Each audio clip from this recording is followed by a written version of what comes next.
प्यारे बच्चों, आज हम लोग एक नया लेसन स्टार्ट करने चल रहे हैं। केमिस्ट्री में फर्स्ट ईयर के लिए जो आपकी यूनिट 2 है, एटॉमिक स्ट्रक्चर यानी परमाणु संरचना। बच्चों, बहुत ही इंपॉर्टेंट लेसन है। इस लेसन में आपको अपने इमेजिनेशन पावर, जो कल्पना शक्ति है, उसको थोड़ा अप रखना पड़ेगा। क्यों? क्योंकि यहां पर हम उन कणों के विषय में, उन चीजों के विषय में पढ़ने चल रहे हैं जिन्हें हम सामान्यतः देख नहीं पाते। यहां तक कि इलेक्ट्रॉन, प्रोटॉन और न्यूट्रॉन, जो परमाणु के सबसे मौलिक कण हैं, इनको हम केवल इनके गुणों का अध्ययन करके इनकी विशेषताएं ज्ञात कर सकते हैं, लेकिन इनको देख नहीं सकते। इन बहुत ही सूक्ष्म आयतन में, छोटी सी जगह पर इनकी सारी एक्टिविटीज होती हैं। किस तरह से परमाणु में रहते हैं, कैसे इलेक्ट्रॉनों का सामंजस्य होता है, प्रोटॉन किस तरह से रहते हैं, न्यूट्रॉन कहाँ रहते हैं, इन सारी चीजों को हम गुण और विशेषताओं के आधार पर, विभिन्न प्रकार के अध्ययनों के आधार पर गेस करते हैं, कल्पना करते हैं। यहाँ पर किसी भी चीज को हम वेरीफाई केवल गुणों के आधार पर करेंगे, उनको सामान्य रूप से देख करके हम उसकी व्याख्या नहीं करते हैं, हम इसको देख ही नहीं सकते हैं। अतः यहां पर कल्पना, हाइपोथेसिस, इमेजिनेशन की बहुत जरूरत पड़ेगी। तो आप लोग इस लेसन में अलर्ट रहिए कि आपको अपनी इमेजिनेशन पावर को स्ट्रांग रखना है, जिससे कि आप आसानी से परमाणु संरचना को पूर्णतया समझ सकें। और बच्चों, केमिस्ट्री का अगर ये कहा जाए कि परमाणु संरचना ही मूल आधार है, इसमें कोई अतिशयोक्ति नहीं है, ये बहुत करेक्ट चीज है। इस बेस पर this lesson is very important for you. आप लोग तो समझने की कोशिश करें। बच्चों, आप पढ़ चुके हैं कि जो परमाणु होता है, इसके 3 मूल कण, इलेक्ट्रॉन, प्रोटॉन और न्यूट्रॉन। पिछली कक्षाओं में आपने ये भी देखा होगा, इलेक्ट्रॉन को P से रिप्रेजेंट किया जाता है, प्रोटॉन को P से और न्यूट्रॉन को स्मॉल n से। अगर आवेश के रूप में हम देखें, ये कण आवेशित हो सकते हैं। इलेक्ट्रॉन पर -1 आवेश है, प्रोटॉन पर +1 माना जाता है और न्यूट्रॉन पर आवेश 0। आप यह भी जानते हैं, अगर हम द्रव्यमान देखें, इलेक्ट्रॉन का नगण्य माना जाता है। 0 नहीं लिखिए आप, नगण्य हम लिख लेते हैं, क्योंकि कुछ ना कुछ तो द्रव्यमान होता है। प्रोटॉन का इकाई माना जाता है, न्यूट्रॉन का भी इकाई द्रव्यमान माना जाता है। बच्चों, ये चीजें आपने पढ़ा। यहां पर एक चीज मैं क्लियर कर दूं, ये आवेश और द्रव्यमान जो इकाई में लिखे गए हैं, ये वास्तव में आवेश और द्रव्यमान की सबसे छोटी इकाइयां हैं, जिनको परमाणु सब एटॉमिक पार्टिकल हम कहते हैं, उनके आधार पर निर्धारित किया। अगर हम एक इलेक्ट्रॉन के द्रव्यमान को इकाई माने, वास्तव में इलेक्ट्रॉन का द्रव्यमान नगण्य होता है। अगर हम एक प्रोटॉन के द्रव्यमान को इकाई मान लें, तो एक प्रोटॉन का जो द्रव्यमान है वह 1 मान लिया जाए। ग्राम में उसका मान कुछ भी हो, एटॉमिक मास यूनिट में लगभग ये 1 के बराबर होता है। यानी जो एटॉमिक मास यूनिट हमने पिछले लेसन में पढ़ा था, उसके आधार पर एक प्रोटॉन के मास को इकाई मान लिया गया। तो इकाई का मतलब क्या होता है? 1। ये इनका ग्राम में द्रव्यमान नहीं है। उसी तरह से न्यूट्रॉन के द्रव्यमान को भी इकाई मान लिया है। इनके द्रव्यमान दोनों के लगभग बराबर होते हैं, एग्जैक्ट बराबर नहीं होते हैं, और ग्राम में भी इनका मान हम देख सकते हैं। इसी तरह से आवेश जब हम कहते हैं, इलेक्ट्रॉन पर वास्तविक आवेश कितना होता है? -1.6 × 10⁻⁻19 कूलाम। इस 1.6 × 10⁻⁻19 कूलाम को इकाई मान, क्योंकि सबसे छोटे करके, और इसे इकाई मान के -1 लिखा जाता है। उसी तरह से जो प्रोटॉन है, इसके द्रव्यमान को, इसके आवेश को प्लस 1.6 × 10⁻19 कूलाम है, इसको भी हम +1 मान लेते हैं, क्योंकि दोनों की क्वांटिटी सेम है, मात्रा सेम है, केवल चिन्हों में परिवर्तन है।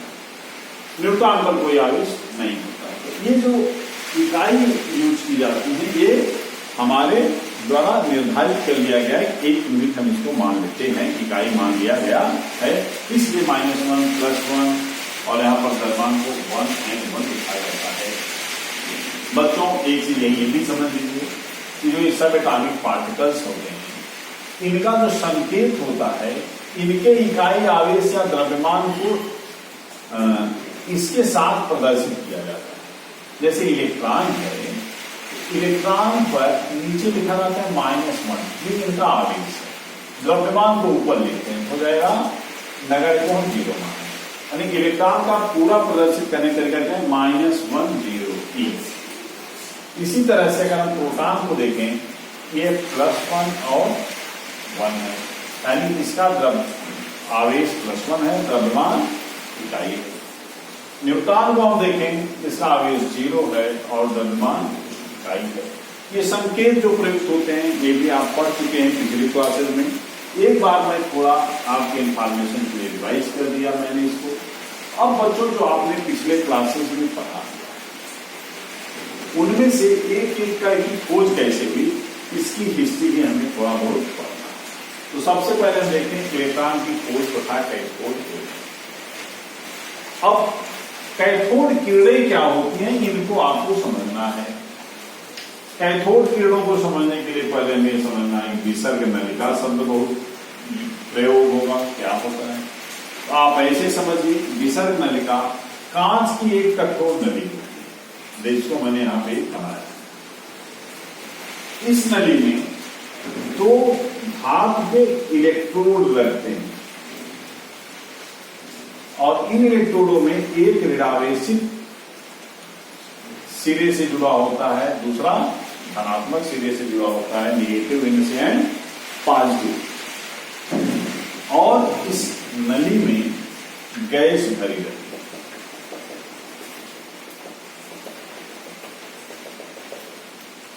और इस गैस की मात्रा को बढ़ाने या घटाने के लिए एक इसमें छोटा सा पंप इस सिरे पर लगाया जाता है।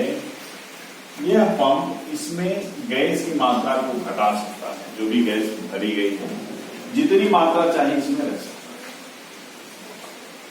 है। बच्चों, वोल्टेज तो आप जानते ही हो। जब कहीं पर विद्युत धारा प्रवाहित करनी होती है, एक निश्चित वोल्टेज की धारा उसमें दी जाती है। यह देखा गया है कि सामान्यतः जो गैस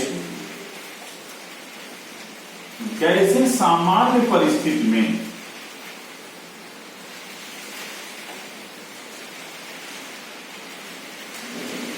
विद्युत की उचालक होती है, अर्थात ये विद्युत धारा इनसे होकर प्रवाहित नहीं होती, या अगर होती भी है तो बहुत ही नगण्य होती है, उसका हम कैलकुलेशन आकलन नहीं कर सकते। तो बच्चों, इस तरह से सामान्य परिस्थिति में गैस विद्युत की उचालक।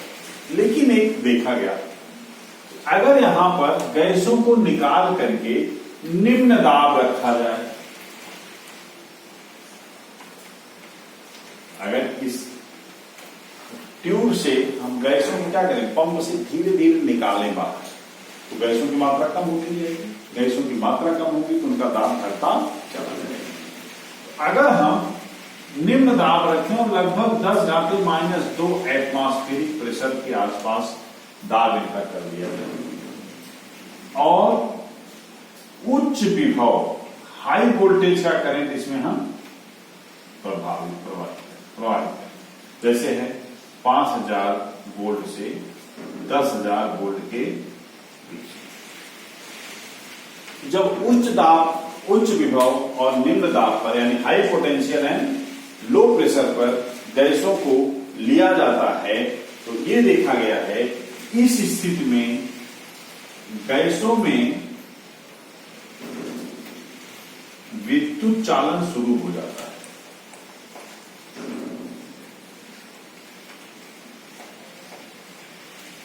ये दाब उत्पन्न करने के लिए, कुछ विभव अप्लाई करने के लिए जिस ट्यूब को हम प्रयोग करते हैं उसे हम डिस्चार्ज ट्यूब या विसर्ग नलिका कहते हैं। और इसमें हमने देखा निम्न दाब और उच्च विभव पर गैसें विद्युत धारा के सुचालक की तरह बिहेव करती हैं और इस सिरे से विद्युत धारा धनात्मक से ऋणात्मक की तरफ विद्युत धारा और इलेक्ट्रॉनों का प्रवाह ऋणात्मक से धनात्मक की तरफ अपने आप होने लगता है। बच्चों, अगर ये विद्युत धारा प्रवाहित इसमें हो रही है, इसका प्रमाण कैसे मिलता है? प्रमाण इस तरह से मिलता है कि जब इसमें विद्युत धारा प्रवाहित होने लगती है, इसमें एक ग्लो, चमक उत्पन्न होती है और वो चमक धीरे धीरे कैथोड से एनोड की तरफ बढ़ती है किरणों के रूप में।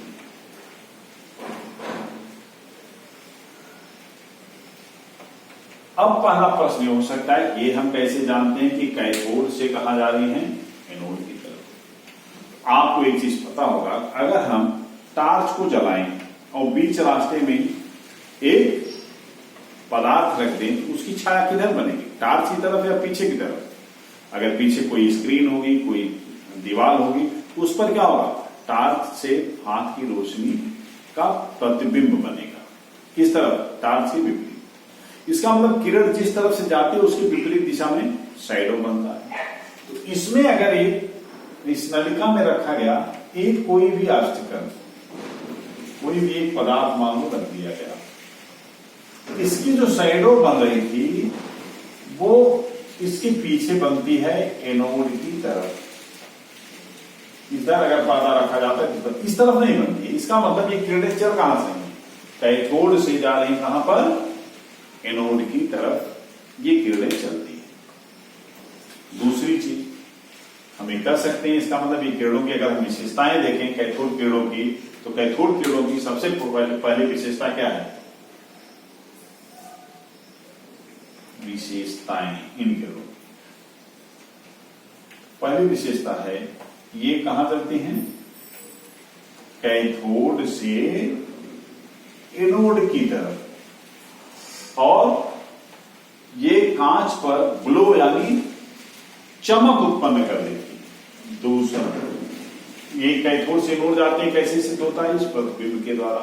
जब इसमें बीच में अपारदर्शी कोई पदार्थ रखा जाता है तो इस पदार्थ का प्रतिबिंब एनोड की तरफ कैथोड से पीछे बनता है, जिससे यह सिद्ध होता है कि किरणें कैथोड से एनोड की तरफ जाती हैं। दूसरा, इससे यह भी सिद्ध हो जाता है कि कैथोड किरणें जो होती हैं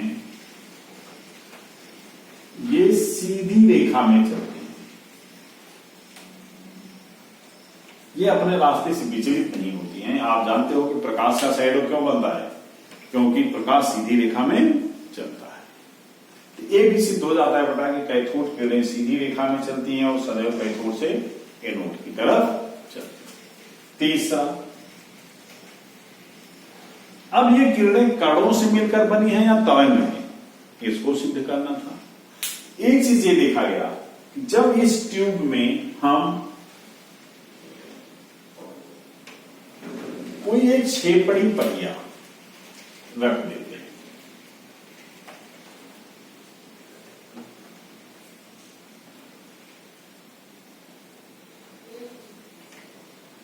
छेपड़ी पहिया क्या होता है? छोटी सी पैडल व्हील होती है जिसको हम इसके रास्ते में रख देते हैं। बच्चों, आप ऐसे देखिए कि अगर एक हम इस तरह का फैन, पंखा लगाएं इस पे एक शाफ्ट पे और उस पर टार्च जलाएं, तो क्या ये पंखा घूमना शुरू करेगा? नहीं घूमना शुरू करेगा। लेकिन अगर एक पानी की धारा पाइप से इस पर डालें तो इसके ब्लेड से वो टकराएगा, तो इसको क्या करेगा? घुमाएगा, यहाँ पे जो फैन होगा वो घूम जाएगा। तो प्रकाश की किरण क्या है? एक तरंग है, लेकिन पानी की धारा क्या है? कणों से मिलकर बना है, जल के अणुओं से मिलकर बना है। इसका मतलब अगर कणों से मिलकर बना होगा तो फैन को घुमा देगा, अगर तरंग होगा तो इसको नहीं घुमाएगा। जब इस छिपड़ी पहियों को इसके रास्ते में किरणों के रखा गया तो ये देखा गया कि घूमने लगती है पहिया बहुत तेजी से। इससे सिद्ध हो जाता है जब भी पहिया घूमती है ये कैथोड किरणें कणों से मिलकर बनी हैं, कणों से मिलकर बनी हैं। अब सूक्ष्म कण इसमें रहते हैं, यानी कोई तरंग नहीं। लेकिन बेटा बाद में देखा गया था कि परावर्तन अपवर्तन आदि का भी गुण प्रदर्शित करती है, जिससे ये भी सिद्ध होता है इन किरणों में कुछ तरंगों के भी गुण पाए जाते हैं। लेकिन अभी मूलतः हमें ये देखना है कि कणों से मिलकर बनी हुई है। कैथोड किरणें सीधी रेखा में चलती हैं और सदैव कैथोड से एनोड की तरफ जाती है। एक चौथी जो विशेषता है वह है ये किरणें अगर विद्युत क्षेत्र में जाती है तो विचलित हो जाती है। इनका जो रास्ता होता है उससे ये विचलित हो जाती है। अब हम इसके लिए क्या करते हैं, यहां पर एक प्लेट ले लेते हैं और इस प्लेट में एक तरफ धन आवेश और दूसरी तरफ एक प्लेट दूसरी लगाते हैं। इस पर ऋण आवेश ले लेते हैं इस प्लेट पर। तो बच्चों ये देखा गया अगर इस तरह से इसके रास्ते के लंबवत जहां पर ये किरणें चल रही हैं, इन किरणों के लंबवत क्षेत्र पर अगर हम धनावेशित और ऋणावेशित प्लेटें लगा दें उच्च विभव, यहां पर एक चीज देखा गया अगर इस पर आवेश किरणों पर होगा तो ये किरणें क्या करेंगी, किसी न किसी आवेश की तरफ मुड़ेंगी। ये देखा गया कि ये धन आवेशित प्लेट की तरफ मुड़ जाती है। जो सीधी रेखा में चल रही थी ये सीधी रेखा में न जाकर के क्या करती हैं किरणें, धन प्लेट की तरफ मुड़ गई। इसका मतलब यहां जो क्षेत्र है वह इनके मार्ग को विचलित कर रहा है। चूंकि धन प्लेट की तरफ मुड़ रही हैं इसलिए हम कह सकते हैं ये चूंकि धन प्लेट की तरफ जा रहे हैं इसलिए ऋणावेशित कण होते हैं। इनमें जो कण हैं वो क्या है, ऋणावेशित कण है। बच्चों आपने देखा कि विद्युत क्षेत्र में ये किरणें अपने मार्ग से विचलित हो जाती हैं और धन प्लेट की तरफ मुड़ जाती हैं, जैसे हमें कर सकते हैं इन कणों पर ऋणावेश होता है और इस छोटे छोटे सूक्ष्म ऋणावेशित कणों से मिलकर बनी होती है। अब अन्य विशेषताएं क्या है इसको हम अगर देखें, इसी तरह से अगर हम चुंबकीय क्षेत्र देखें, चुंबकीय क्षेत्र में भी ये किरणें अपने रास्ते से विचलित हो जाती हैं। और आपने पढ़ा होगा या जीवन में भी देखा होगा कि चुंबक और विद्युत में बहुत बड़ा संबंध है। विद्युत क्षेत्र जहां है वहां पे चुंबकीय गुण उत्पन्न किए जा सकते हैं और जहां पर चुंबकीय गुण है वहां से विद्युत धारा भी उत्पन्न की जा सकती है। आप फिजिक्स में इसको पढ़ेंगे भी। तो इस तरह हम कह सकते हैं चुंबकीय क्षेत्र में जो विचलन होता है इनका अपने रास्ते से यह भी ये सिद्ध कर देता है ये किरणें जो होती हैं वो आवेशित होती हैं, इन पर ऋण या धन आवेश होता है। और चूंकि यहां पे हमने पहले सिद्ध कर लिया था कि ये आवेशित कण है क्योंकि ये किरणें धन प्लेट की तरफ मुड़ती है। तो ये जो दोनों प्रेडिकल विद्युत क्षेत्र और चुंबकीय क्षेत्र के हैं ये इस बात को सपोर्ट करते हैं कि इन किरणों पर आवेश होता है और वह आवेश ऋण आवेश होता है। इसके अलावा अन्य जो गुण है मेरा वह है तापीय प्रभाव। तापीय प्रभाव का मतलब क्या है, अगर इन किरणों के रास्ते में कोई धातु की पतली पन्नी रखती जाए तो वो धीरे धीरे गर्म हो जाती है। क्यों गर्म होती है, क्योंकि आपने देखा होगा कि अगर किसी मेटल पर हथौड़े से आप बार बार मारिए तो वहां पर धातु क्या होता है, गर्म हो जाता है। यानी गतिज ऊर्जा, जब गतिशील पदार्थ किसी भी धातु से टकराता है तो अपनी गतिज ऊर्जा उस धात्विक पदार्थ को दे देता है, उस धातु को दे देता है, जिससे उसका तापीय काइनेटिक ऊर्जा बढ़ जाती है, उसका ताप बढ़ जाता है। तो ये तापीय प्रभाव प्रदर्शित करते हैं। यानी ये द्रव्यमान युक्त कण हैं द्रव्यमान युक्त कण हैं जिनमें गतिज ऊर्जा होती है और इस गतिज ऊर्जा को वो धातु के प्लेट को दे देते हैं। पर छठा बेटा अगर हम इनका देखें सातवां गुण तो ये है, ये किरणें आयनन प्रभाव प्रदर्शित करती हैं। आयनन प्रभाव का मतलब ये है कि जब यहां पर गैसें ली जाती हैं, ये गैसें देखा गया है कि आयनित हो जाती हैं। तो इस तरह से ये आयनन प्रभाव भी प्रदर्शित करते हैं। मान लो कोई गैस यक्ष है, ली गई थी, तो ये देखा गया कि इन कणों के द्वारा ये गैस प्राय टूट जाती है, X plus gaseous plus 1 electron मुक्त कर देती है। इस तरह से यहां पर आयनन हो जाता है जो गैसें रखी जाती हैं उनका, और हम कह सकते हैं कि आयनन प्रभाव भी शो करता है। आठवां जो गुण इसका हम देख सकते हैं वह है कि स्फुर दीप्ति उत्पन्न करती है। ये बेटा बहुत महत्वपूर्ण गुण है। जैसे घर में आपने टेलीविजन देखा, टेलीविजन जो होता है उसमें कैथोड ट्यूब ही लगती है। जो ट्यूब लगती है आपने सुना होगा कि पिक्चर ट्यूब होती है, वो वास्तव में कैथोड ट्यूब होती है।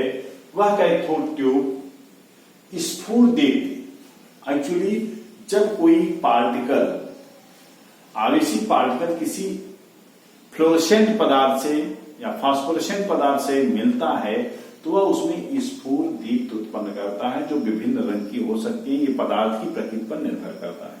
तो ये देखा गया कि अगर यहां एक जिंक सल्फाइड की, हम जिंक सल्फाइड भी एक फ्लोरोसेंट मटेरियल है, पदार्थ है। जब एक जिंक सल्फाइड की शीट इसके रास्ते में रखते हैं तो इस पर ये ग्लो उत्पन्न करती है, चमक उत्पन्न करती है। इससे ये सिद्ध हो जाता है कि ये किरणें स्फुर दीप्ति भी उत्पन्न कर सकती हैं। और भी इनके कुछ गुण हैं, जैसे एक्सरे प्रोड्यूस करती हैं ये किरणें। तो बेटा ये इनकी कुछ विशेषताएं हैं जिन्हें आपको ध्यान में रखना है। कैथोड किरणें सदैव सीधी रेखा में चलती हैं, कैथोड से एनोड की तरफ चलती हैं, कणों से मिलकर बनती हैं जो बहुत ही सूक्ष्म कण होते हैं, विद्युत क्षेत्र में अपने मार्ग से विचलित हो जाती हैं। चूंकि ये धन प्लेट की तरफ मुड़ती हैं अतः ये आवेशित होती हैं। ये चुंबकीय क्षेत्र में भी विकिरण प्रदर्शित करती हैं, तापीय प्रभाव प्रदर्शित करती हैं, यानी अपने रास्ते में रखे हुए पदार्थ को गर्म कर देती हैं। इनमें आयनन गुण होता है, स्फुर दीप्ति उत्पन्न करती हैं और एक्सरे प्रोडक्शन में भी इनका योगदान होता है। अब ये प्रश्न है, ये सब तो हमने कैथोड किरणों के विषय में पढ़ा, तो इलेक्ट्रॉन की खोज कैसे, इलेक्ट्रॉन यहां कहां आके जुड़ गया? बच्चों एक प्रश्न ये है कि अगर विद्युत धारा यहां से यहां पर प्रवाहित हो रही, किरणें जा रही हैं, आवेशित कण हैं, तो क्या ये कण परमाणु हैं? बिल्कुल नहीं। इनका आकार, इनका द्रव्यमान जब निकाला गया ये परमाणु के द्रव्यमान से बहुत कम था। तो फिर ये कण हैं क्या, कैसे इनका अध्ययन किया गया? ये देखा गया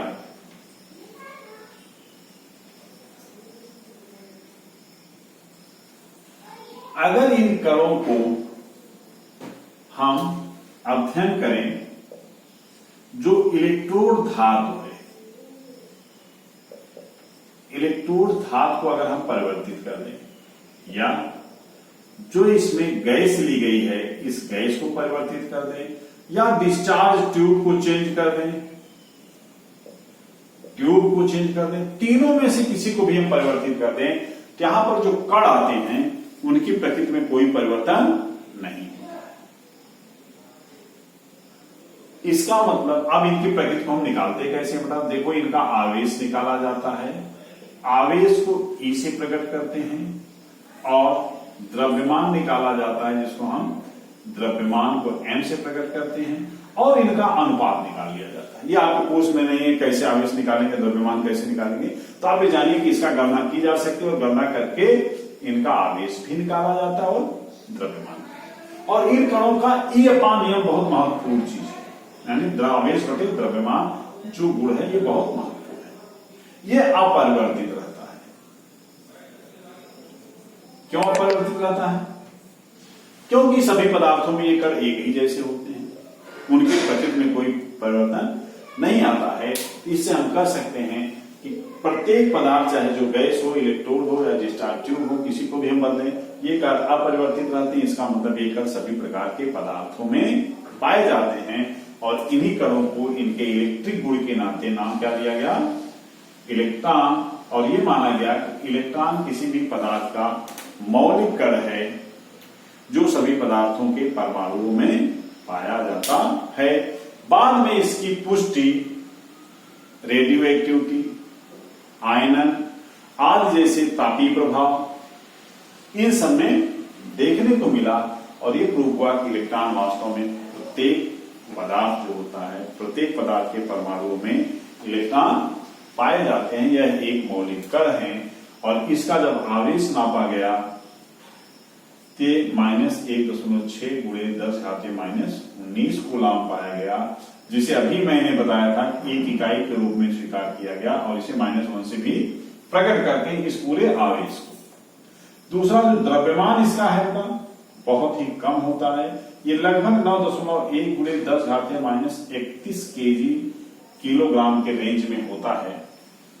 तो ये बहुत ही अति सूक्ष्म द्रव्यमान वाला कण है जिसको हम नगण्य मानते हैं, इसीलिए इकाई के रूप में इसको हम 0 मान लेते हैं। इस तरह से इलेक्ट्रॉन की खोज हमने देखी और कैथोड किरणें देखी। आज के लिए इतना ही। कल हम लोग प्रोटॉन की खोज और न्यूट्रॉन की खोज को देखेंगे, किस तरह से उसकी खोज हुई है। धन्यवाद।